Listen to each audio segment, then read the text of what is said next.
بسم اللہ الرحمن الرحیم۔ برکت و عظمت کا راز۔ رمضان کے اس مہینہ میں جو عظمت اور برکت ہے، اس کا راز کس چیز میں پوشیدہ ہے، یہ جاننا سب سے پہلے ضروری ہے، اس لیے کہ یہ جانے بغیر اس کے خزانوں سے اپنا دامن بھرنا ممکن نہیں، نہ اس یکسوئی عزم اور محنت کا اتمام ممکن ہے جو اس مقصد کے لیے ناگزیر ہے۔ اس عظمت و برکت کا سارا راز صرف ایک چیز میں پوشیدہ ہے، وہ یہ کہ اس مہینہ میں قرآن مجید نازل کیا گیا، یعنی نزول شروع ہوا، پورے کا پورا لوح محفوظ سے اتار کر جبرائیل علیہ السلام کے سپرد کیا گیا یا نزول کا فیصلہ صادر کر دیا گیا۔ گویا کہ اس ماہ میں رب رحمان و رحیم کی بے پایہ رحمت نے ہم جیسے انسانوں کی رہنمائی کا سامان فرمایا۔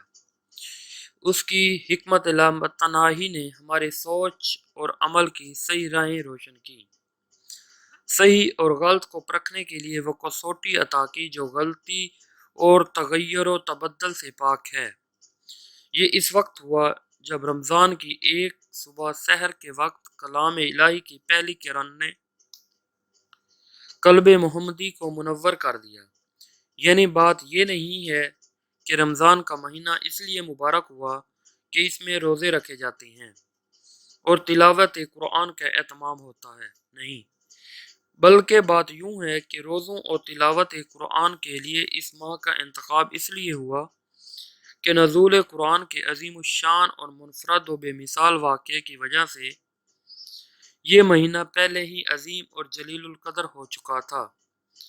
یہ عظیم الشان واقعہ اس بات کا متقاضی ہوا کہ اس کے دنوں کو روزوں کے لیے اور رات کو قیام و تلاوت کے لیے مخصوص کر دیا جائے۔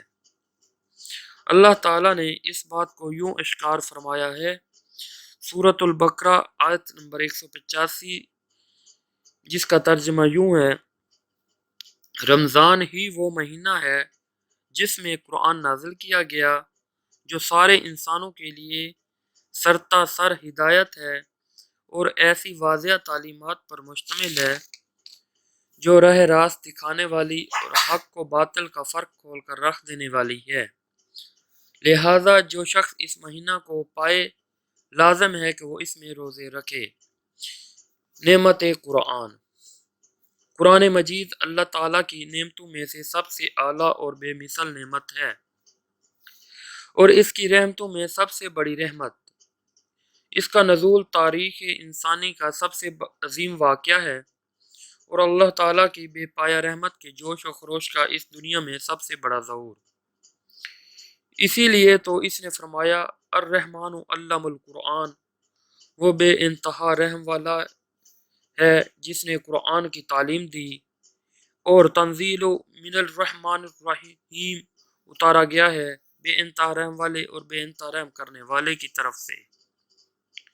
انسانوں کے لیے عدل و قسط کی کوئی میزان ہے تو یہی قرآن ہے، روشنی ہے تو یہی ہے، نسخہ شفا ہے تو یہی ہے۔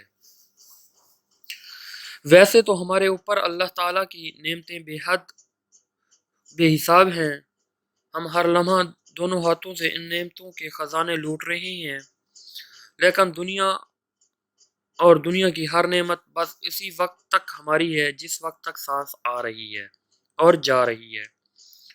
آخری سانس نکلی تو زندگی کے سارے لمحات بھی ختم اور دنیا کی ساری نعمتیں بھی ہمارے لیے ختم۔ جو چیز زندگی کے ان فانی لمحات کو لازوال زندگی میں ان ختم ہو جانے والی نعمتوں کو ہمیشہ باقی رہنے والی نعمتوں میں بدل سکتی ہے، وہ صرف اور صرف قرآن کی نعمت ہے۔ اسی لیے یہ دنیا کے سارے خزانوں سے زیادہ قیمتی خزانہ ہے۔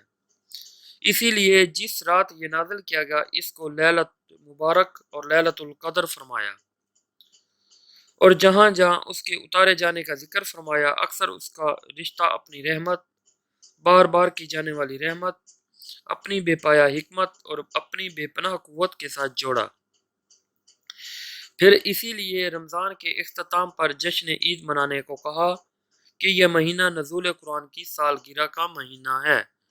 سورۃ یونس آیت 57-58 میں جس کا ترجمہ یوں ہے، لوگوں تمہارے پاس تمہارے رب کی طرف سے نصیحت آ گئی ہے، یہ وہ چیز ہے جو دلوں کے امراض کے لیے شفا ہے، اور جو اسے قبول کر لے ان کے لیے رہنمائی اور رحمت ہے۔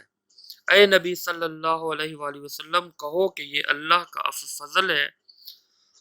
فضل ہے اور اس کی مہربانی ہے کہ یہ چیز اس نے بھیجی، اسی پر تو لوگوں کو خوشی منانا چاہیے، یہ ان سب چیزوں سے بہتر ہے جو لوگ سمیٹ رہے ہیں۔ سب دن اور سب مہینے ایک جیسے ہوتے ہیں، یہ سب خدا کے پیدا کیے ہوئے ہیں اور ان کے درمیان کوئی فرق نہیں ہوتا، لیکن بعض لمحات ایسے آتے ہیں جن کے ساتھ ساری انسانیت اور ساری کائنات کا مقدر وابستہ ہو جاتا ہے۔ ایسا ہی لمحہ وہ تھا جب غار ہیرا میں ہدایت خداوندی کی آخری کرن داخل ہوئی اور نبی کریم صلی اللہ علیہ وآلہ وسلم اس کے امین و حامل بنے۔ اسی عظیم لمحہ کا امین ہے رمضان المبارک کا مہینہ، اور یہی ہے رمضان المبارک کی عظمت و برکت کا راز۔